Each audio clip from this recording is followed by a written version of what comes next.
በመንግስት ውስጥ ስለሚተጉ ወንድሞችና እህቶች እናመሰግናለን። አንተ በሰጠህን የዘላለም ሕይወት ከዛ ደግሞ ባሻገር በመንግስት ውስጥ እንድንሰራ የመንግስት ሰራተኞች ስላደረከን እናመሰግናለን። ለወንዶችና ለሴቶች ልጆች በአካሉ ህንጻ ውስጥ የሚያንጹ በአንተ እርሻ ውስጥ ከአንተ ጋር አብረው የሚሰሩ እድለኞች ስላረካቸው ምህረትንም ስለጨመርክ እናመሰግናለን። እድሜን፣ ጤናን፣ አቅምን፣ ጉልበትን፣ ሀብትን፣ ዕውቀትን ሁሉ የሰጠህን አንተ ነህ። ደግሞ በየቀኑ ከማናቀውና ከምናቀው ከስውርና ከግልጽ ፍላጻ አደጋ የጠበከን የምትጠብቀንም አንተ ነህ እና እናመሰግናለን። ባንተው ነው የዳነው፣ ካንተው ነው የምናገለግልበት ጸጋ የሰጠህን። ከኛ የሆነ አንዳችስ እንኳ ነገር የለም፣ ሁሉም ካንተ ነው። አድነህን በእኛ ሰርተህ በእኛ አገልግለህ ያረጋችሁትን ይረሳ ዘንድ አመፀኛ አይደለም ብለህ በእኛ የሰራህ እግዚአብሔር ልትሸልመን ስለፈቀድክ እናመሰግናለን። በእኛ ውስጥ ሆነ በተለያየ ዘርፍ ያገለገልክ እግዚአብሔር ሆይ ስለተጠቀምክብን አክሊል ስላዘጋጀህ እናመሰግናለን። ቅዱስ አባት ለቤተ ክርስቲያን ሽማግሌዎች ጤናን፣ ረጅምን ዕድሜ፣ ትዕግስትን ሁሉ ደግሞ እንድትሰጣቸው እንድትጨምርላቸው በኢየሱስ ክርስቶስ ስም ከዚህ የበለጠ ብዙ ጸጋ እንድትሰጣቸው ጸልያለሁ። ቅዱስ አባት ለዲያቆናቱ እየተጉ ላሉት ዲያቆናት ሁሉ ለመትጋትም የሚፈልጉትን ሁሉ ልባቸውን ከትላንት ይልቅ እንድታነቃ እንድታነሳሳ በሚያልፍ ጊዜ የማያልፍ በዘላለም የሚታሰብን ነገር የሚሰሩበትን ዓይን እንድሰጣቸው፣ ማየትን እንድሰጣቸው፣ ትዕግስትን እንድሰጣቸው፣ ጥበብን እንድሰጣቸው በሁሉ አቅጣጫ በስጋዊ ሕይወታቸውም እንድትባርካቸው በኢየሱስ ክርስቶስ ስም ጸልያለሁ። ለወንጌላውያኑ አስተምረው ለሚያጠምቁቱ በዚህ ሥራ ለሚተጉት ሁሉ እግዚአብሔር ብዙ ጤና፣ ብዙ ጸጋ፣ ብዙ ምሕረት፣ ብዙ ትዕግስት በኢየሱስ ስም እንድሰጣቸው እንጠይቃለን። ቅዱስ አባት በእውቀታቸውና በንብረታቸው የሚያገለግሉትን ወንድሞች እናቶችን ሁሉ አንተ ታውቃቸዋለህ። ባሉበት ስፍራ ከምሕረት እንድታጠግባቸው እግዚአብሔር ሆይ አፋቸውን የሚያስይዝ ምሕረትና እርዳታ እንድታረግላቸው የእነሱ የሆነውን ሁሉ ከክፉ እንድጠብቅ ማናቸውም ቻሌንጅና ፈተና ለምስጋና ብቻ እንዲሆን ለምስክርነት ብቻ እንዲሆናቸው ለስብራት የሚሆን እንዳይኖር በኢየሱስ ክርስቶስ ስም ጸለይኩ። ሁልጊዜ ትሰማናለህ። ለእነዚህ ሕፃናት ሁሉ ጸለይኩ፣ በእምነት ሸፈንኩ፣ በኢየሱስ ደም ቀባኋቸው። ከራስ ፀጉር እስከ እግር ጥፍራቸው በኢየሱስ ደም ቀባኋቸው። አምናለሁ፣ አምኜ ጸለይኩ። በአየር ላይ ካለው አለቃ ፈቃድ ዕድሜ ልካቸውን የተሰወሩ ሆኑ። በኢየሱስ ደም ቀባኋቸው፣ በኢየሱስ ደም ሰወርኳቸው። ከቀሳፊው በአየር ላይ ሆኖ በክፉ ዓይን ከሚያይ በድንገት ከሚሰብር በድንገት ከሚገድል በድንገት አደጋ ከሚያመጣ በድንገት ከሚቀስፈው ክፉ ዓይኖች በኢየሱስ ክርስቶስ ደም ደበቅኳቸው፣ በኢየሱስ ደም ሸፈንኳቸው። አሁን መልአክህ ከነዚህ ሕፃናት ጋር ስለሆነ አመሰግንሃለሁ። ዕድሜ ዘመናቸውን ሁሉ የሚያግዝና የሚመራቸው ብርቱ መልአክ ስላላቸው ስለተጠበቁ አመሰግንሃለሁ። ቃልህን ክፈትልን። ሁላችንም እግዚአብሔር በመናገርም በመስማትም ቃልን እንድንረዳ በኢየሱስ ስም ጸጋን ስጠን፣ ጨምርልን፣ ምሕረትን ስጠን በኢየሱስ ስም አሜን። ደህና ናችሁ? መንፈሳዊ ሕፃንነት የሚል ትምህርት ነው። ይህን ማስተምረው ባለፈው የሕፃንነት ምልክቶችን ጀመርን። ቸርች ስንመጣ ግን ክርስቲያን ዳግም የተወለደ የእግዚአብሔር ልጅነትን ያገኘ ሰው ሁለት አይነት ነው።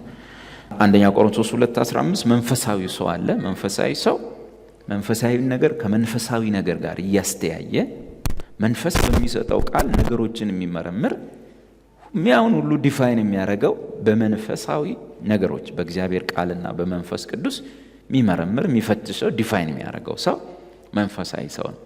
ስለዚህ ማጆሪቲው እዚህ ጋር ያለ ሰው ነገሮችን በእግዚአብሔር ቃል በመንፈስ ቅዱስ ያያቸዋል፣ ይተረጉማቸዋል ተብሎ ይታሰባል። ሌላው ደግሞ የተወሰኑ ወንድሞች እና እህቶች ሊኖሩ ይችላሉ። እነሱን ደግሞ በጌታ ናቸው፣ ዳግም የተወለዱና የልጅነት ክብራቸው እኩል የሆኑ ሆኖ ግን በመንፈሳዊ ነገር ባለማደጋቸው በእግዚአብሔር ቃል ባለመሞላታቸው ምክንያት የሥጋ የሆነ ለምሳሌ የቆሮንቶስ አማኞች በጌታ የተጠበቁ ናቸው፣ የዘላለም ሕይወት ያገኙ ናቸው። እስከ ፍጻሜ ቀን ድረስ ወደ እግዚአብሔር እንደሚጠብቃችሁ አውቃለሁ። ወደ ክርስቶስ ኅብረት የጠራችሁ እግዚአብሔር የታመነ ነው። ግን ሥጋውያን ናችሁ የተባሉ ደግሞ አሉ እና ሥጋውያን ጳውሎስ በሌላ ቋንቋ በዛው ጠቅሷቸዋል። ሥጋውያን ስለሆናችሁ ገና ሕፃናቶች ስለሆናችሁ ይላቸዋል። ሥጋዊ ክርስቲያን ማለት ሕፃን በመንፈሳዊ ነገሩ ያላደገ ማለት ነው። በእድሜ ሳይሆን በመንፈሳዊ ነገሩ በእግዚአብሔር ቃል ያላደገ መንፈሳዊ ሕፃን። በብሉይ ኪዳን ቋንቋ ድንክ የሚባለው ሕፃን የሆነ የሕፃንነት እንዴት ነው አንድ ሰው መንፈሳዊ ሕፃንነት ላይ ነው ብለን ምናቀው? ወይም እኔ መንፈሳዊ የሕፃንነት ነገሮች አሉኝ የሉኝም ብዬ መመረመርባቸው የሕፃንነት ምልክቶች አሉ። የመንፈሳዊ ሕፃንነት መገለጫዎች አሉ። አንድ ክርስቲያን በጌታ ቤት 1 ዓመት ሊኖር ይችላል፣ 10 ዓመት፣ 20 ዓመት፣ 50 ዓመት ሁሉ ሊቆይ ይችላል። ከ5 ቀን በፊት አንድ አባት ከአዲስ አበባ ደወሉልኝ። በእርግጠኝነት ወደ 50 ደቂቃ ነው ያወራነው እና በመሀል እያለቀሱ ነው የሚያወሩት። በ64 ዓመተ ምህረት በ1964 በንጉሱ ዘመን ነው ጌታን ያገኙት እና ብዙ ዋጋ ከፍያለሁ። እኔ ምንም አይመስለኝ ለዜና እዚህ ጋር ሰው ነገራችን ቢገባው ባይገባው እና በ1964 ነው የተቀበሉት። እድሜያቸው ወደ 70ዎቹ ተጠግቷል። በጣም አርጅተዋል። በመሀል ሲያለቅሱ ሁሉ አይዞት አባት ይላለሁ እና ይሄን ያህል ዘመን ባከንኩ፣ በጌታ ቤት ውስጥ ሆኜ ባከንኩ። ይሄን ያህል ዘመን ልጄ አንተ አሁን ምነግርህን ላትረዳ እንችላለህ። በመሀል ያለቅሳሉ። ቆይ አባቴ ተጽናኑ እላቸዋለሁ። አይዞት እላለሁ። ተጎዳሁ እኮ 64 ዓመት ጀምሮ ግራ ነገባኝ። እኔ አሁን እስከ ቅርብ ጊዜ ማስበዋለሁ ስሞት ወዴት ነው የሚሄደው ላለሁ። በ64 ደብረ ዘይት ውስጥ እዛ ነው ጌታን ያገኙት በ1964 እና እዛ ጌታን ያገኙ ሰው ናቸው።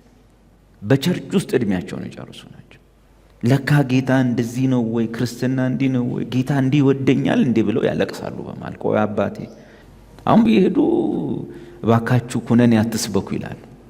እባካችሁ የሕፃንነት ምልክቶች የመጀመሪያው ምንድን ነው? ሳምንት ያየ ነው የሕፃንነት ምልክቶች ጥገኝነት፣ ዲፔንደንሲ። እሱ አንዱ የሕፃንነት ምልክት ነው። ሁለተኛ ምልክት ደካማ አመጋገብ ነው። ዊክ ዳይጀሽን ማለት ሕፃናት ልጆች ዳይጀሽን ሲስተማቸው ደካማ፣ በጣም ፈሳሽ ነው የሚጠጡት። ፈሳሽ፣ ለስላሳ ነገር፣ ወተት፣ የተቦካ ነገር መቆርጠም አይችሉም። አጥንት መጋጥ አይችሉም። ጳውሎስ ይህንን ምን አለ? አንደኛ ቆሮንቶስ 3:2 ላይ መንፈሳዊ ሕፃንነት በይዘው ቆንጆ ጊዜ ነው። ሁሉም ሰው በዛው ስለሚያልፍ ደስ የምትል ጊዜ ነች። እሷ ግን መቆየት የለባትም። ገና ጽኑ መብል ለመብላት አትችሉም ነበርና ወተት ጋትኳችሁ። ገና ስጋውያን ናችሁና እስካሁን ድረስ ገና አትችሉ። ሌላ ሲምፕተሞች እዛ ላይ እነሱ ጋር ቅናትና ክርክር ስለሚገኝባችሁ ስጋውያን መሆናቸው አይደለምን? ኦኬ ምንና ምን አለባቸው? ቅናትና ክርክር አለባቸው። እንደ ሕፃናቶቹ ማለት እኔ አባዬ የገዛልኝ ጫማ ይላል ገና የኔ አባት ደግሞ ትልቅ ገዝቶ ይመጣል ይላል። ቅናት፣ ክርክር ምናምን እና እነዚህ ምንድሚጋቱት ምንድሚሰጣቸው? ወተት የመጀመሪያ ደረጃ ትምህርቶች ነው የሚሰጧቸው። ቆሮንቶሶች ወተት ነው ምግታችኋልና ጳውሎስ ምን እንዳስተማራቸው ታውቃላችሁ? ወተት፣ ጣዖት ቤት መሄድ ኃጢአት ነው የሚል ትምህርት ማስተማር ጀመር። አያሳዝንም? ሰው የእግዚአብሔር ልጅ ሆኖ ዳግም ተወልዶ ጣዖት ቤት መሄድ ኃጢአት ነው የሚል ትምህርት ሲማር አያሳዝንም? ሰው የእግዚአብሔር ልጅ ሆኖ ፍርድ ቤት እየተካሰሱ በየቀኑ ከቸርች በቡድን ወደ ፍርድ ቤት ዳዊት የሚመራው ቡድን ይዞ ፍርድ ቤት እንትና የሚመራው ፍርድ ቤት ክስ ቸርች ፖሊስ መጥቶ ንብረት ቆጠራ ምንነት ነው ሕፃንነት ፖሊስ መጥቶ እሺ ዳዊት ያንተ ወንበር የትኛው ነው? የኔ የዚህ ግማሹ ነው 1 200 300 የዳዊት እሺ ደግሞ አንተስ ፓስተር የኔ ግማሹ ነው ይሄኛው ትካፈላል እሺ የፓስተር እንትና ቡድን ወደዛ የዳዊት ቡድን ወደዚህ ለምን ሲባል ሲመሰርቱ ፓስተሩ የቸርቹን ቡክ ይይዛል ቡኩ ፓስተሩ ማህተሙ ደግሞ ሌላኛው ጋር ነው ያለው ሲጣሉ ያኛው ማህተሙን ይዞ ይሄዳል አልሰጥም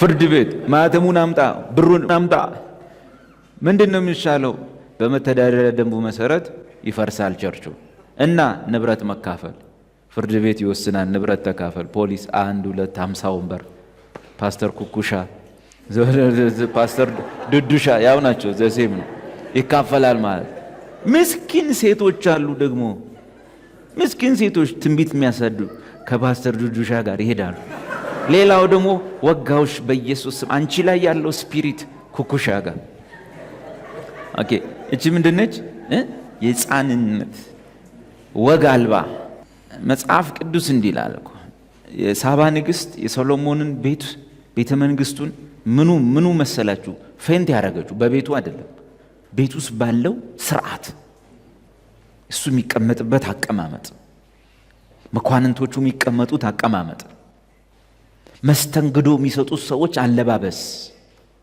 የምንጣፉ አደራደር የእቃው ጥራት ዲሲፕሊኑ እሷ ያን ስታይ ነፍስ አልቀረላት አቤቱ ለቤትህ ምን ይገባል ስርዓት ይገባል ተብሎ እንደተጻፈ የሕፃን ቤት ግን ሲሆን ታውቃላችሁ አይደል ሕፃን ያለበት ቤት ሕፃን ጣጣለው እንደ ሶፋ ላይ ይሸናል አልጋና ሶፋ ለሱ አንድ ናቸው ግን ያቺ የሕፃንነት ጊዜ ለወላጆቹ አታስከፋም ልጁ ሕፃን ሆኖ ስለሚያደርገው አንዳንዴ ይስቃል አንዳንዴ እንደውም ሳምንቱ ሙሉ ይወራል ለቀቀብኝ እኮ ሸናብኝ እኮ ተባለ እንደ ጥሩ ነገር የልጅ ግን አድጎ 14 ዓመት ሲሆነው መጥቶ ከሸናብ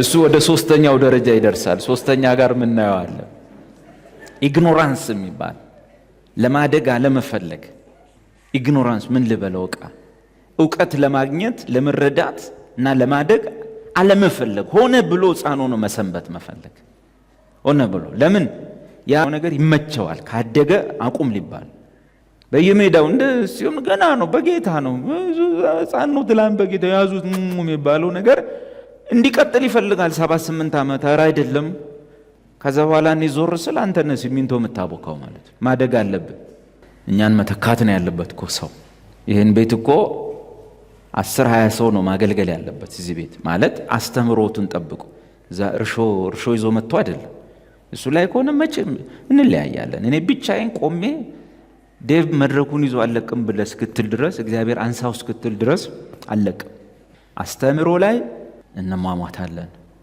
ምክንያቱም የኔ ወንጌል አይደለም እድል መጥቶኛ ላይ ደረሰ እኛ ማንነን ካንተ ጋር ተደራድረን የምንሸቅጠው ላንተማ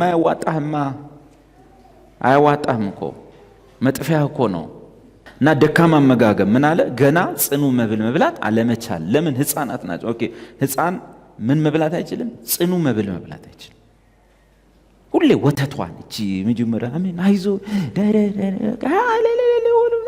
ሌላ አለ ቁጭ ብለን ኤፌሶንን እናጥና ይባላል እሺ ቁጥር በቁጥር ምን ማለት ነው ይሄ ጽኑ መብል ኢየሱስ ክርስቶስ ማለት ምን ማለት ነው ክርስቶስ ኢየሱስ ማለት ምን ማለት ነው እግዚአብሔር ዓለም ሳይፈጠር አስቀድሞ በኢየሱስ መረጠን አሁን እንዲህ ብለው ምንም አይመስለዋል ጽኑ መብል መብላት እግዚአብሔር ዓለም ሳይፈጠር በኢየሱስ መረጠን በክርስቶስ ነው መረጠን በኢየሱስ አይደለም ዝም ብዬ እንደው ምሳሌ እኮ ነው ማለት ትንሽ ፈጠጥ እንደው እንድናፈጥ ማለት ማደግ ቋ ማረግ እንጂ ሁሌ ጣዖት ቤት መሄድ ክልክል ነው፣ በልሳን መጮ እኔ ራሱ ደከመኝ እሱ ትምህርት። በልሳን ማህበር ላይ መጮ ምንም ጥቅም የለውም። አሁንም እኮ እያስተማርኩ ነው።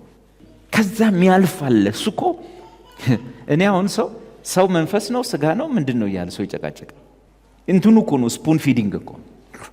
አንደኛ ሰው ምን እንደሆነ ካወቀ ትድናለህ አትድን? አቤት ትድናለህ አትድን? እሺ ሰው ምን መሆኑን በማወቅ ወደ ክርስቶስ ይታደጋል አይታደግ? ይታደጋል። አየህ ሰይጣን ጊዜህን እድሜህን አመትህን ሲበላ ስለሱ ስታወራ 1 አመት ከእድሜ ላይ ፉር። መጽሐፉ ግን የሚለው ኢየሱስ ክርስቶስን በማመንና እርሱንም በማወቅ ወደሚሆን ሙሉ ሰውነት ውስጥ የምትገባው ኢየሱስን በማመንና እሱን በማወቅ። ሰው ምንድነው? መንፈስ ነው፣ ነፍስ ነው፣ ስጋ ነው። እቺ እውቀት ሆና ደግሞ ፌስቡክ ላይ ትለጠፋለች። እኔ መንፈስ ነኝ። ከስር ደግሞ አንዱ እስቲ መንፈስ ከሆንክ በተዘጋ በር ግባ። ከእንደዚህ አይነት ሰዎች ጋር ብትሞት መልስ እንዳሰጥላል። የሆነች ብልጭ አለችልኝ ብሎ የሚራቀቅ ሰው ኧረ ክርስትና ብዙ ነው፣ ኧረ ክርስትና ሰፊ ነው፣ ኧረ የሆነች ከዩቲዩብ ላይ የምትገኝ እውቀት አይደለችም። ያቺ ሕፃንነት ነች። ሌላው ሶስተኛው ምልክት ኢግኖራንስ ወይንም መረዳት አለመፈለግ፣ መረዳትም አለመቻል። እሱ ምንድነው? ከሕፃንነት ጋር ተያያዥ ነው። ግን ሕፃንነት ያልኳችሁ ትንንሽ ቀላል ትምህርቶች በመማር እድሜን መጨረስ። ቅድም ያልኳችሁ የ1964ቱ አማኝ ሰውዬ እድሜ ልካቸውን የሕፃንነት ትምህርት ነው የተማሩ ያደጉት። ስለዚህ የሰውየው ኢግኖራንስ አይደለም፣ ለማወቅ ያለመፈለግ አይደለም። አስተማሪውም ተማሪውም ሁሌ የሕፃን ትምህርት። በቃ ቸርች ብዙ ጊዜ ስንሄድ ተመሳሳይ ነገሮች ነው መንሰማ። ማለት እንደዚህ ነው እንደዚህ ነው እንደዚህ ነው እንደዚህ ነው። ከዛ እስቲ ልቀይር ብለ የሆነ ቦታ ስትሄድም ዘሴም ነው። ዛሬ እንዲትሆናል እንዲትሆናል እንዲትሆናል እንዲትሆናል፣ ነገ ቀይሬ እስቲ የሆነ ነገር ስለ ጌታ ተጨማሪ መረጃ ላግኝ። ስለ እኔ አይደለም፣ ስለ ኑሮ አይደለም፣ ስለ ጌታ። ስለ ኑሮዬማ ባይነግረኝ ምን ያውቀዋል? ሲሄድ አሁንም እንዲትሆነ እንደዚህ ነው፣ ዛሬ እንዲሆናል፣ ዛሬ እንዲሆናል ማለት እኛን ነው አድሬስ የሚያደርገው ትምህርቱ። የእግዚአብሔር ቃል እኛን አድሬስ አያደርግም አይደለም፣ ግን አመቱን ሙሉ እኛን ብቻ አድሬስ እያደረግ እንዴ ማለት የእኛን ቶፒክ አንዴ ዘግቶ እስቲ ስለሱ ራሱ መቼ ነው የሚነግረን? ስለዚህ ሕፃንነት ያልኳቸው የቅድሙ ሁላችንም ያለፍንበት ነው። የመጀመሪያ ደረጃ ትምህርት ጥሩ ነው፣ ደስ ይላል። ግን አመታት ከተቆጠሩ በኋላ አሁን ሶስተኛውን እዩ። ለመረዳት አለመፈለግ ወይንም መረዳት አለመቻል የሕፃንነት አንዱ ባህሪ። ብዙ አመት ከቆዩ በኋላ አገልጋይ መሆን ሲገባ፣ አገልጋይ ማለት የዝም ብሎ ተጎትቶ ወጥቶ ማገልገል አይደለም። የቃሉ አደራ ገብቶት፣ አስተምሮቱ ዶክትሪኑ ገብቶት፣ የዶክትሪን ሸክም ተሰምቶት አስተማሪ መሆን ሲገባው፣ ወይም ደግሞ ድምፅ ያለው ያ ትምህርት ገብቶት ያ ዶክትሪን ገብቶት ዘማሪ መሆን ሲገባው፣ በክርስትና የሚቆየው ቆይታ ጨምሯል፣ ጊዜው ጨምሯል። በክርስትና ውስጥ አንድ ሰው እዚህ ውስጥ የሚያሳድገው ምንን ነው ሲባል ስለ የክርስትና ትምህርቶችን ነው፣ ዶክትሪን ነው፣ ሌላ አይደለም። ስለ ክርስቶስ ስለ ሥላሴ ያለው መረዳት ዕውቀት ነው። በዛ ዶክትሪን ተሞልቶ ያን ዶክትሪን ለመስበክ ኦር ለማስተማር ወይም ለመዘመር፣ ዘማሪም ከሆነ ያን ዶክትሪን ለመዘመር ዝም ብለህ ተነስተህ የምትዘምር ከሆነ ድምፃዊ ነው መጥተው። አንድ ዘማሪን ዘማሪ የሚያሰኘው ዶክትሪኑ ነው የሚዘምረው ዶክትሪን። አለዚያ ድምፃዊ ስለሆኑ ቤት የሚመቱ ግጥሞችን ሙዚቃ መሳሪያ በሚችሉ ሰዎች መስራት ይቻላል። ዘማሪ ግን ባላደራ ነው። የክርስትና ትምህርት ውስጡ ገብቷል፣ አስተምሮቶች ውስጡ ገብቷል፣ ዶክትሪን ውስጡ ገብቷል። ዘማሪን ዘማሪ የሚያሰኘው ድምፁ አይደለም፣ የሙዚቃ ችሎታው አይደለም። ምን መዘመር ከቻለ ነው? ዶክትሪን መዘመር ከቻለ፣ አስተምሮቱን መዘመር ከቻለ፣ ትምህርቶቹን ማለት ነው። እኔ አሁን ኤልሳ የምትባል ልጅ አለች፣ ትልቋ ኤልሳ እና መንፈስ ቅዱስ የሚለውን ትምህርት አስተምሬ ሲጨርስ ሙሉ ትምህርቱን መዝሙር አድርጋ ሰራቸው። መንፈስ ቅዱስ ፈጣሪ ብላን የጀመረችው አውቃ በቃ ይገባኝ። ገና ግጥሙን ስትሰጠኝ ለምን እንደጻፈችው ትምህርቱን ቁጭ ብላን የሰማች ማለት መንፈስ ቅዱስ ፈጣሪ ለእኔ ሶንከኝ መጽናኛዬ የአምላክ አንዱ አካል የወረድከው ከሰማይ ጥለኸኝ ማትሄድ መሪ ነህ ለዘላለሜ ነው። ዶክትሪን ነው። አንደኛ መንፈስ ቅዱስ ፈጣሪ ነው።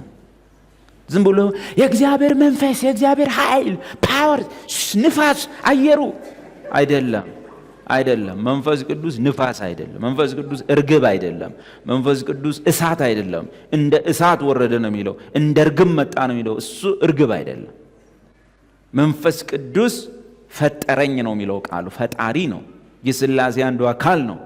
እሷ ግን ትምህርቱን በደንብ ሰምታ ትተኸኝ የማትሄድ መሪ ነህ ለዘላለሜ ነው። ዶክትሪን ስትዘምር ነው ዘማሪ የምትሆን እንጂ ግጥምማ ማት ገጣሚ ኢትዮጵያ ምን የቅኔ ሀገር የያሬድ ሀገር እኮ ነች። ግጥም በሽ ነው። የያሬድ ሀገር ነው። ዜማ ምን ችግር አለው ኢትዮጵያ ውስጥ? 90 አይነት ዜማ እኮ ነው ኢትዮጵያ ውስጥ ያለው። ሸኮ ስትሄድ አንድ ዜማ አለ። ሀዲያ ስትገባ ሌላ ዜማ አለ። አማራ ስትገባ ሌላ ዜማ አለ። ኦሮሞ ስትመጣ ሌላ ዜማ፣ ትግሬ ሌላ። እንዴ 90 ዜማ እኮ ነው ያለው ኢትዮጵያ። የዜማ ችግር መች አለበት? ዘማሪን ዘማሪ የሚያሰኘው ዶክትሪን ከዘመረ ሥላሴን በመዝሙር ስትገልጥ ዘማሪ ባጭሩ ምንድን ነው? የሕፃናት መዝሙር እኮ አሉ የሉም እንዴ? አሉ እኮ። ቢያንስ ሃፒ በርዝዴ የሚል መዝሙር አላቸው። በ40 ዓመትህ ሃፒ በርዝዴ ካልክ ነው መጥፎ። አንድ ክርስቲያን የሚያድገው በምንድን ነው ሲባል በዶክትሪን ነው። ዶክትሪን ኢዝ ኢኳል ቱ ክርስቶስን በማወቅ ማደግ ማለት። ስለ ክርስቶስ ትልቅ መረዳት ውስጥ መግባት ነው። ስለ ክርስትና አስተምሮቶች አባቶች ስለሞቱበት ሐዋርያት ከነሱ በኋላ የነበሩ አባቶች የሞቱበት ያንን ጥልቅ ትምህርት ልንገር። ክርስትና ሰሞኑን የመጣ አይደለም። የሐዋርያት የእምነት መግለጫ የነ አትናቴዎስ የእምነት መግለጫ ዘላለምህን ይወስነዋል። ዘላለምህን ይወስነዋል። እንደውም ያለኝ ጠያቂ ሁሌ እሱን ስናነብ ሰዎች ይስቁብናል እና እንዲሳቅብን እኮ ነው የምንፈልገው። እንኳን እኛ ጌታችን ተስቆበታል። አንድ አምላክ በሆነው እግዚአብሔር እናምናለን፣ ከሱ በመጣ በልጁ እናምናለን፣ በመንፈስ ቅዱስ እናምናለን፣ በአንድ አካል በአንድ በትንሣኤ ሙታንና በዘላለም ሕይወት እናምናለን ብለን ሁሌ ስታጸልዩ ቸርች መድረክ ላይ ስታጸልዩ አንዳንድ ሰዎች ምንድነው ይሄ ምን ያደርጋል ብለው ይስቃሉ። ይሳቁ። በየተራ ነው ሳቅ። ኢየሱስ አሁን ይስቃሉ እነሱ፣ እናንተ ታለቅሳላችሁ ነው ያለው። በየተራ ነው ግን እመጣለሁ። ያን ጊዜ ደግሞ እናትዬ እኔ አበሻ ሳቀብኝ ብዬ የአባቶችን እምነት ልጣል እንዴ? ምን ይጨምርልኛል? ምን ይቀንስብኛል? እምነቴን በጥርሴ ነክሼ እሞታለሁ እንጂ። ወደዚህ አገልግሎት ስገባ ያየው ትልቅ ሕልም ነበር። ምን መሰላችሁ? በ16ኛውና በ17ኛው መቶ ክፍለ ዘመን የነበሩ ክርስቲያኖችን የአውሮፓ ወታደሮች እንዴት እንደሚገሏቸው እኔ በታሪክ ነበር ማነበው። እነዛን ክርስቲያኖች እያሳደዱ መጽሐፍ ቅዱስ በእጅ ተገኘ በራፍ ላይ የቤት በራፍ ላይ ነው በሳት የምትቃጠሉ። የሰፈሩ ሰው ሁሉ ወጥቶ ታስረ ከስር ያነዱብሃል። እና እንዴት እንደሚገደሉ ከተገደሉትም ሰዎች መካከል አንዱን አየሁት። ሲወስዱት ሊገሉት ሲወስዱት ማለት ነው። ሲወስዱት እንዲህ እንደታሰረ እነሱም ቸውን እዚህ ላይ ያለው ምናምን ልብሳቸው አለ ከስር የለበሱት ወታደሮቹ ማለት ህዝብ ግራና ቀኝ ያኔ ከተገደሉት ወንድሞች እግዚአብሔር ልክ አሁን እንደሆነ ግን የዛን ዘመን ሰዎች ልብሳቸውም ወታደሮቹም የዛን ዘመን ሰዎች ናቸው። እና እንዴት አድርገው እንደሚወስዱት እንዲህ ተደርጓል። እየገፈተሩ ነው የሚወስዱት። ቢያንስ በዚህ አምስት ናቸው ቀላ ያለ ወታደር ልብስ የለበሱ የዛን ዘመን ልብስ ማለት። እና ለመግደል ሲወስዱት እሱ መሃል ላይ ሆኖ እየተገፋ ወደ መገደያው ሲሄድ ከሁሉ ነገር አተኩሬ ህዝቡንም ወታደሮቹንም በብዥታ ነው ማየው። የሱን ፊት ነበር ማየው። ፍርሃት የሚባል ነገር የለው። ክርስትና በእነዚህ ወንድሞች የመጣ አባቶች የመጣ እንጂ አሁን እኮ ሰፈር የሚቀለድበት አልነበረም። አሁን መቀለጃ ሆኗል። ግን ጌታ በደጅ ነው። ኢግኖራንስ ምንድን ነው ሲባል በጌታ ቤት እየቆዩ በዛው የድሮ ትምህርት በዛው የሕፃንነት ትምህርት ላይ የመሰንበት ፍላጎት፣ ወደ ትልልቅ ነገር ሳይመጡ መቅረት፣ ከጊዜው ብዛት የተነሳ በዶክትሪን ተሞልተን ለዛ ዶክትሪን ለመሞት ወንጌላዊ ከሆንክም ያን ዶክትሪን ለመስበክ፣ አስተማሪም ከሆንክ በዛ ዶክትሪን ለማስተማር፣ ዘማሪም ከሆንክ ያን ዶክትሪን አንድ ላይ ሆነን የአባቶቻችንን ዶክትሪን ዘምረን ወይ ሰብከን ወይ አስተምረን ለማለፍ የማንወስን ከሆነ ምክንያቱም የኛ ስራ አይደለም የመጣ ስራ ነው። ሰሞኑን ብራዘር እንትና የፈጠረው ስራ አይደለም 2000 ዓመት ሙሉ የመጣ ስራ ነው። እድለኛው ነው አንተ ጋር መጥቷል። አሁን ባለን ጸጋ 2000 ዓመት ሙሉ እግዚአብሔር ልጁን የከፈለበት ዋጋ ጥንቅቅ አርገ ጥርት አርገ ነው በእግዚአብሔር መንግስት ውስጥ መስራት ያለበት። መጽሐፍ ምን ይላል? የእግዚአብሔርን ስራ ብሉይ ነው፣ በርግጥ ኦሪት ነው፣ አይዟችሁ እንዳትፈሩ። የእግዚአብሔርን ስራ በቸልታ የሚሰራ ሰው እርሱ የተረገመ ይሁን። አሁን ወደ አዲሱ ነው፣ እርግማን በክርስቶስ ተወግዷል፣ ጌታ ይመስገን። ግን ባለስጋት በመኖር ግን ኢግኖራንሲን ማስወገድ አለብን፣ ማደግ አለብን። አሁን ጳውሎስ ይሄ ቆይተው ግን በዶክትሪን ዕውቀት ማይዘምሩ፣ በዶክትሪን ዕውቀት ማይጸልዩ፣ በዶክትሪን ዕውቀት ወንጌል ማይሰብኩ፣ በዶክትሪን ዕውቀት ማያስተምሩ፣ በዶክትሪን ዕውቀት በእግዚአብሔር መንግስት ውስጥ አንዳች ነገር ማያደርጉ ዝም ብሎ አባል ሲሆኑ ምን አለ ጳውሎስ? ዕብራውያን መጽሐፍ ላይ ኢግኖራንስ ነው። ዕብራውያን ምዕራፍ 5 ቁጥር 11 ስለ እርሱም ወይንም ስለ አዲሱ ኪዳን ስለ ክርስቶስ ያለ ትምህርት፣ ስለ ሊቀ ክህነት፣ ስለ መገናኛው ድንኳን ምናምን ነው ከላይ ያወራው። ስለ እርሱም የምንናገረው ብዙ ነገር አለን። ከላይ አወራ ሊቀ ካህናት ኢየሱስ። ስለ ሊቀ ካህናት እሱ ራሱ ትልቅ ትምህርት ነው። ግን ጳውሎስ አሁን እኛ የሊቀ ክህነት ትምህርት ስንማር ዋው ይገርማል እንላለን አይደል? ጳውሎስ ከሱም ያለፈ ትምህርት አለን። ስለ ሊቀ ካህናት ጥልቅ ትምህርት አስተማረ፣ ጨረሰና ስለ እርሱ የምንናገረው ብዙ ነገር አለን ገና ብዙ። ችግሩ ምንድን ነው? ጆሮቻችሁም ስለፈዘዙ በቃል ልንተረጉመው ጭንቅ ነው። ጆሮ መፍዘዝ ምንድን ታውቃላችሁ? ሰው አይኑ ሲፈዝ ምንድን ነው የሚሆነው? ሲፈዝ ያያል ግን አያይ። የጆሮ መፍዘዝም ያው ስለ ጌታ ጠንካራ ነገር እያወራን አይቀይረውም እንዴ? ሌላ ትምህርት የለም እንዴ? ከዛስ በኋላ እግዚአብሔር ወደ ቤትሽ ይመጣል፣ ወደ ጓዳህ ይመጣል፣ ጓዳህ ይቀየራል። የስ አሜን ካልክ ምን ፈዟል ማለት? ስለ እርሱ ስናወራ ከፈዘዘ ወደ አንተ ጓዳ ስንመጣ ከተነቃቃ የቅድሙ ነው። አይኑ ፈዞ አንተ ሲሉት አንተ ካልከው አይል የለም። ግን እየተረዳችሁኝ ነው? አሽሙሬ ይገባችኋል? መጽሐፉ የሚለው ምንድን ነው? ስለ እናንተ የምንናገረው ነው ስለ እርሱ። አየ ግን ምናችሁ ፈዟል? ጆሮ። ኦኬ ስለማን ሲነገር ጆሮአቸው የፈዘዘ ናቸው እነዚህ? ኢግኖራንሲ ማለት ሕፃንነት አይደለም። ባይዞ ሕፃንነት ወተት መጋት። ይሄኛው ግን ምንድነው? በጌታ ቤት ይቆይና ስለ እርሱ ስታወራ ምኑ ይፈዛል? ጆሮ ይፈዛል። ኦኬ ስለ ሌላው ስታወራ የፈዘዘ ሰው በምንድን የሚነቃው? ስለ እርሱ ስታወራ። ከዛ ማን? እኔ የቱ ጋር ይላል። ቅድም ስንት ነገር ስታወራ ያልሰማ። ስለ እርሱ የምንናገረው ብዙ ነገር አለ። ግምኖቻችሁ ፈዘዋል፣ ጆሮቻችሁ ፈዘዋል። አንድ ወንድም አውቃለሁ፣ አንዲት እህት ባይብል ስተዲ ልታጠና የሮቡ ላይ ስትመጣ መንገድ ላይ ያገኛት። የት ነሽ አለ። አይ ባይብል ስተዲ ሮብ። ውይ አሁንም እያጠናችሁ ነው? ኧረ ስንት ደፋራለን። ምን ሁልጊዜ ኢየሱስ ከምሬ ነው። ቆይ ቸርች ውስጥ ምን ይባል ሁልጊዜ? ምን ያው ሄዳችሁ እናውቃለን። ኢየሱስ ምናምን ምንድነው ጸጋው ምናምን ነው። ሌላ ምን አለ? እሱ የሚሄድበት ቦታስ ምን አለ? የጸናበት ነገር መሰረት የለውም። ደክሞ መጽሐፍ ቅዱስ እንዲላል ምን እንደምትሰሙ እሱን ነገር ሌላ ቀን ያህል ምን እንደምትሰሙ ተጠንቀቁ። ምን እንደምትሰሙ ለምን ታውቃለህ? ድምፅ ኃይል አለ። ሁሌ ቃሉን ስትሰማ አክት የምታደርገው እንደ ቃሉ። ከሔዋን ጀምሮ ራሱ ከሐዋርያቱም ጀምሮ በህይወታቸው ውስጥ የሰራው የሚሰሙት ድምፅ ነው። ድምፅ በጣም አደገኛ። ሔዋን የእባብ ድምፅ ሰማች፣ ሳተች። ኢየሱስ እኔ የምሰማውን እሱን እነግራችኋለሁ። አሁን የምነግራችሁ ይህ ድምፅ እኔ አይደለም፣ የአባቴ ድምፅ ነው። ዮሐንስ ምን አለ? እሱ ያየውና የሰማውን ይመሰክራል። ኢየሱስ ራሱ ያየውና ድምፅ ወሳኝ የአባቱን ድምፅ ይሰማልና ምድር ላይ የሚያደርገው ድርጊት እንግዳ ነው። ማች አያደርግም ከብዙ ነገሮች ጋር። ለምን ሲባል እናቱ መጣ ወይን ጠጅ አልቆባቸዋል፣ እሱ እየሰማ ነው።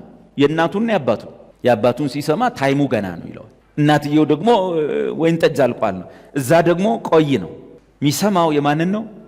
የላከውን ነው የሚሰማው። ከማን ብቻ ነው የምሰማው አለ? ከአባቴ የምሰማውን እሱን እንደዛ ያደርጋል። ሐዋርያቱም እንደዚህ ናቸው።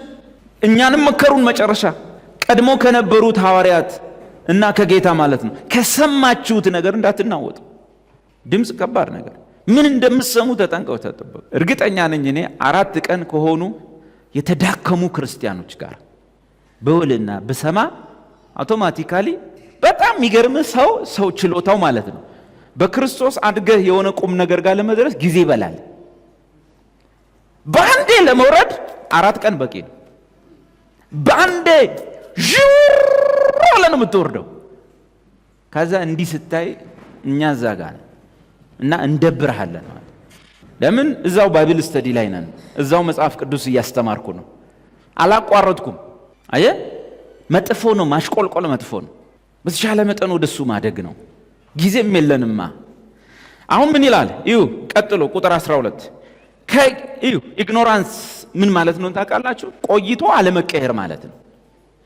ከጊዜው የተነሳ እንግዲህ ስንት ዓመት አስተማራቸው መሰላችሁ? ዕብራውያን ራሱ ሲጻፍ ወደ 60ዎቹ ዓመተ ምህረት መጨረሻ ነው።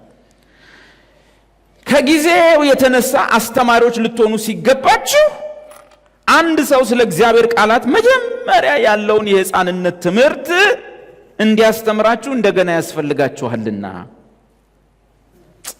ከምን የተነሳ? ከጊዜው የተነሳ በቸርች ካላችሁ ቆይታ የተነሳ አስተማሪዎች ልትሆኑ ሲገባችሁ ግን ከእንደገና ወርዳችሁ የድሮ የመጀመሪያ ስንጀምር የነበርነው ነገር ጋር ትጨቃጨቃላችሁ እንደማለት። በቃ ዕውቀቱን ከማጣት የተነሳ እንዴ አንዳንዱ እኮ ሚስቴን መጥቶ እኔ እኮ ወንድ ነኝ አንቺ ራስ ነኝ ሊላት ይሞክራል። የሴት ራስ ወንድ ነው ብለን ያስተማርነው እኛ ስናስተምር በደንብ አብራርተናል። አንተ የሚስቴ ራስ አይደለም፣ እኔ ነኝ የሚስቴ ራስ። አንተ ሚስት ፈልግ ራስ መሆን ከፈለ። ለምሳሌ እዚህ ቤት እኮ ያላገባችሁ ወንዶች የምንም ራስ አይደላችሁ። ያላገባው እኮ ነው ጎረምሳ። እኛ እኮ ወንድ እኮ የሴት ራስ ነው ተብሎ ጽፏል። እኔ አንቺ ራስ ረተው ከፍሎ ቆርጦ ቆንጥሮ ማወቅ። እሺ ምንድነው ያሉት? ምንድነው አይባልም እንዴ? እቺ ዕውቀት ሆናን አሁን እንደዚህ አይነት ሰው ምንድነው እንዳጠመቅ ነው ያስተማር ነው ጋር ነው ያለ። ወይኔ ጉዳት! ይሄ ምን ይባላል? ከጊዜው ርዝመት የተነሳ ዛሬ ወይ ከዳዊት በልጠ መገኘት ሲገባ፣ ምክንያቱም በእኔ ውስጥ የሌለ በአንተ ውስጥ ያለ ጸጋል። ከዛስ እኔ ደግሞ ትምህርቱን አስተምሬ ያሳይቻለሁ። አንተ ውስጥ ያለ በእኔ ውስጥ የሌለ ጸጋል። ትምህርቱን ኦልሬዲ አግኝተዋል። ይሄን ትምህርት ጨምረበት እኮ ዛሬ ቁጭ ብዬ ነበር የምሰማው። ዛሬ ቁጭ ብዬ አንተ በደብል ነገር በ3 ነገር በ4 ነገር ተጨምረ የለህም ነበር። እኔም ሌሎቻችንም ትንሽ እረፍት እናገኝ ነበር። ግን አሁንም ያየ ሴቶቹ ጸጉር አይሸፉኑም እንዴ? መጀመሪያ ስለ ሴቶች ምን አገባህ? ማን ተከታተላለ? ለምንድን የምታያቸው? እነሱን ለማየት ነው ወይ የምትመጣው? የሚወዛወዙ ሸንበቆ ናቸው እነሱ። መጥምቁ ዮሐንስ እንኳን አይጠቅምህም። ምን ልታይን የመጣው? ይሄን ይመስላል መፍገምገም። የፊክልነስ መፍገምገም ታውቃላችሁ? ምን ማለት? ጸንቶ መቆም አለመቻል። ልጅ ምን ይዞ ተደግፎ ነው የሚቆመው? የሄድና ከዛስ ይቆማል። ስትለቀውስ አንዳንድ ልጅ አይተሃል? ሲሮጥ ወደ ጎን ነው የሚሮጠው። አይታል? ሕፃናት መፍገምገም። ብዙ ወንድሞች እንዲህ እየሮጡ አስቸግረውናል። ትንሽ ስትለቀው ማለት አይታችኋል? መፍገምገም። አንዳንድ ስትለቅ አንዳንድ ሕፃን ልጅ አይተዋል? ወደቅ ስትል አይወድቅም፣ እግዚአብሔር ይመስገን። መፍገምገም አውቃችኋል? ማት ሰው እዚህ ጋር ነው ብለህ እንዲህ ይሮጣል። ደግነቱ ምን እንደሆነ ሕፃናት አይታል? እዛ ጋር እዚህ አበባ ጋር መሄድ ከፈለጉ በትክክል ይደርሳሉ አበባው ጋር። ግን እንደዚህ ሄደው አይደርሱ። እንደዚህ ነው አይታል? እንዲህ ብሎ ስንቱ ነው የሆነ ነገር አገኛለሁ ብሎ አዋሳ ደርሶ ወደኛ ይመጣ።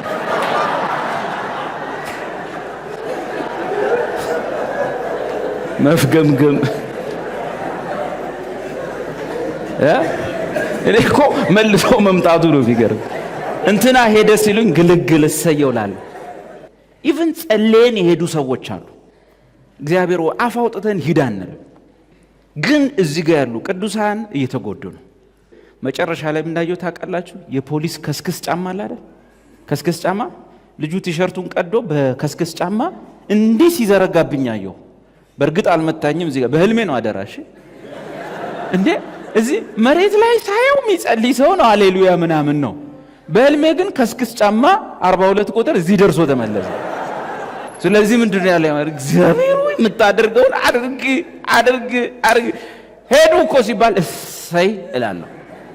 በትክክል ሲሄዱ እሰይ ብለን ያልናቸው ከዚያ ከትንሽ ራቅ ራቅ ራቅ እንዲሉ ጸልየን ጌታ ሆይ ከዚያ ከትንሽ ራቅ ይበሉ ብለን። እውነቴን ነው። ኤኒዌይ ፊክልነስ ምንድነው? መፍገምገም ምንድነው? አቤት ስታንድ ፊርም አለመሆን። አይታል ወታደር እቃቻ በተለይ ኮሪያ አይታል፣ ሰሜን ኮሪያ አይታል። በቃ እሱ ነው ክርስቲያን ማለት። አላማው ምንም የለም። አሜሪካ ምናምን ብትፎክር ጣጣ የላቸው። የሚበሉት የለም፣ ደሃ ሀገር ነው ምናምን ነው። ግን አሜሪካንን አይፈሩም። አላማ ነው በቃ ገብተዋል። እሱ አይነት ክርስቲያን ያርገ። መፍገምገም ግን በምን እንደምንፍገመገም ሳምንት ሁሉ እናጠናዋለን። በምን ንፋስ ይላል? በትምህርት ንፋስ ሰው መንፈስ ነው መንፈስ ነው መንፈስ ነው። ኧረ አይደለም፣ ሰው ነው ሰው ነው ሰው ነው ሰው። ስላሴ ምንድነው? ስላሴ ምንድነው? ኢየሱስ መቼ ነው እግዚአብሔር ልጅ ሆነ? እግዚአብሔር በቀደም ነው? ሰሞኑን ነው? በቀደም ነው? ኧረ ሰሞኑን ምን? ኢየሱስን ወቀው እንጂ አውቀው በቃ እሱኛው ኢየሱስ ጋር ቆም። በመጣ ነፋስ ሁሉ ወዲያ ወዲህ ወዲያ ወዲህ ሲባል ምን ይባላል? መፍገምገም የምኖች ባህሪ ነው። የሕፃንነት ባህሪ ምንድነው? አንዱ መፍገምገም ነው።